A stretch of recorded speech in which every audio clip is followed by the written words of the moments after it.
সালামু আলাইকুম। ভালো আছেন? বাড়ি কোথায় আপনার? মোহনগঞ্জ। মোহনগঞ্জ। থাকেন কোন জায়গায়? গয়না। জয়না থাকেন? কয় টাকা পাচ্ছেন? আছি 200 টাকা।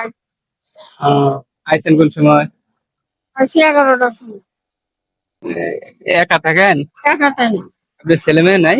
ছেলে মেয়ে আছে। মেয়ে বিয়া দিয়েছি, ছেলেরা খাবো। পাগল সমস্যা, মাথা সমস্যা।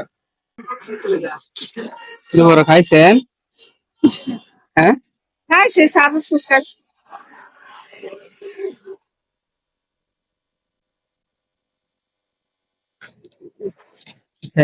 এই টাকাটি রাখেন। মা কত বেশি হয়? খুশি হয়েছেন আপনি? হ্যাঁ, আমি তো শুনছি না, ও তো বেশি আছে একশো। দিলাম, আমি খুশি হয়ে দিচ্ছি। আচ্ছা দোয়া করেন আমার জন্য। হ্যাঁ, দোয়া একটু করেন। আচ্ছা, ভালো থাকেন। হ্যাঁ, হ্যাঁ। আসসালামু আলাইকুম।